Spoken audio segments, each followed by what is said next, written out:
Hello friends, welcome to all of you on your favourite YouTube channel Amit Sarchakiya. एक बार पुनः मैं आप सबके लिए लेकर आया हूं बिहार बोर्ड 12th की रेनबो पार्ट 2 का सेकंड चैप्टर का समरी, जो बार बार फाइनल एग्जाम में पूछ देता है, जिसका टाइटल है भारत इज माई होम, जिसके राइटर, जिसके लेखक डॉक्टर जाकिर हुसैन जी है। अगर अभी तक आपने मेरे चैनल को लाइक और सब्सक्राइब नहीं किया है तो आप जल्द से जल्द लाइक और सब्सक्राइब कर ले। साथ ही साथ बेल आइकन को प्रेस करना ना भूले, जिससे समय समय पर आपको आगे की वीडियो का नोटिफिकेशन मिलता रहे। तो दोस्तों चलिए हम लोग चैप्टर में चलते हैं। मैं आपका टाइम ज़्यादा नहीं लूँगा, चैप्टर में आऊँगा, मैं बताऊँगा समरी क्या है इसका। तो दोस्तों जैसा कि लिखा हुआ है, Bharat is my home has been taken from the speech of doctor Zakir Hussain which was delivered on the occasion of taking the oath as the president of India in 1967। मतलब भारत इज माई होम जो है यह एक भाषण है और यह डॉक्टर जाकिर हुसैन के भाषण से लिया गया है। विच was delivered on the occasion of taking the oath, जो दिया गया था एक शपथ ग्रहण करने के अवसर पे। कब? राष्ट्रपति के रूप में। कब? 1967 में। Which was delivered on the occasion of taking the oath as the president of India in 1967। मतलब जिसको 1967 में भारत के राष्ट्रपति के रूप में शपथ ग्रहण करने के अवसर पर दिया गया था। तो आपने समझ लिया कि भारत इज माई होम एक स्पीच है डॉक्टर जाकिर हुसैन जी का, जो 1967 में भारत के राष्ट्रपति के रूप में शपथ ग्रहण करते वक्त करने के अवसर पर दिया गया था। आगे समझिए आप। He says that Bharat is his home and its people are his family. वे कहते हैं कि भारत जो है उनका घर है। भारत क्या है? भारत उनका घर है। And its people are his family, और इसके जो लोग हैं उनके परिवार है। इसके लोग उनके क्या है? परिवार है। The people of India have chosen him as the head of this family for a certain time। देख लीजिए क्या लिखा है। The people of India have chosen him as the head of this family for a certain time। और भारत के लोगों ने उन्हें मतलब एक निश्चित समय के लिए इस परिवार का मुखिया चुना है, मुखिया के रूप में चुना है। He pledges himself that he will leave no stone unturned to make this home strong and beautiful. और वे स्वयं से शपथ लेते हैं, वे कसम खाते हैं कि वह जो है इस घर को सुंदर और मजबूत बनाने में कोई कोड़ कसर नहीं छोड़ेंगे। लीव नो स्टोन अनटर्न्ड का मतलब होता है कोई कोड़ कसर नहीं छोड़ना।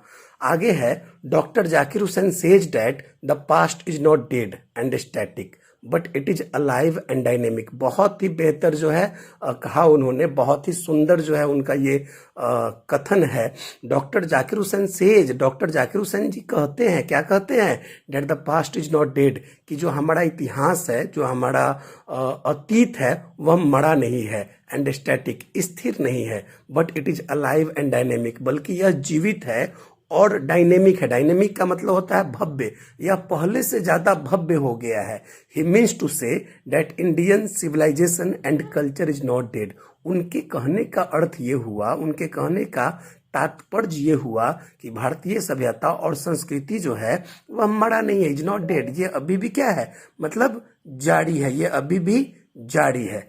तो बहुत बड़ी बात उन्होंने कहा कि हमारा इतिहास मरा हुआ नहीं है, बल्कि ये जीवित है और पहले से ज्यादा भव्य है। आगे उन्होंने कहा, he says that education is a prime instrument of national purpose and that quality of education is involved in the quality of the nation. बहुत बड़ी बात इन्होंने कह दिया।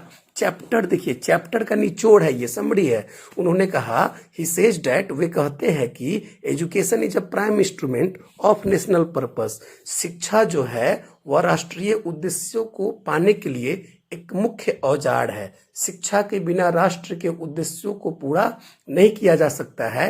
And that quality of education is involved in the quality of the nation, और शिक्षा की गुणवत्ता राष्ट्र की गुणवत्ता में शामिल है। मतलब जब तक शिक्षा गुणवत्तापूर्ण नहीं होगा, राष्ट्र की गुणवत्ता का कल्पना नहीं किया जा सकता है। He ask us to work heart and soul to make the future of the nation bright and beautiful. और वो हम लोगों से भी कहते हैं कि इस राष्ट्र के भविष्य को सुंदर और जो है चमकीला बनाने के लिए दिल लगा के काम करें। आगे क्या कहते हैं देखिए, doctor Zakir Hussain calls India the young state of ancient people because India has a glorious past and its people are still following that past. बहुत बड़ी बात उन्होंने कहा। डॉक्टर जाकिर हुसैन भारत को प्राचीन लोगों का युवा राष्ट्र कहते हैं। बहुत बड़ी बात है सर, लोग यहाँ के प्राचीन है लेकिन ये युवा राष्ट्र है। मतलब प्राचीन लोगों का युवा राष्ट्र का मतलब क्या है? बिकॉज क्योंकि India has a glorious past, India का, भारत का एक गौरवशाली इतिहास रहा है and its people are still following that past, और इसके लोग अभी भी उस इतिहास का अनुसरण कर रहे हैं, मतलब पालन कर रहे हैं। He further says that power should be used for moral purposes. उन्होंने आगे कहा कि जो शक्ति का इस्तेमाल है वह नैतिक उद्देश्यों के लिए किया जाना चाहिए। ताकत का इस्तेमाल कैसे होना चाहिए? नैतिक उद्देश्यों के लिए। आगे इन्होंने कहा he means to say that nation should not be treated just as an organisation of power but a moral organisation. उनके कहने का अर्थ ये है कि राष्ट्र को मतलब एक शक्ति के संगठन के रूप में नहीं लिया जाना चाहिए, शक्ति के संगठन के रूप में ट्रीट नहीं किया जाना चाहिए, बल्कि एक नैतिक जो है संगठन के रूप में ट्रीट किया जाना चाहिए। Therefore the speech is very inspiring and instructive.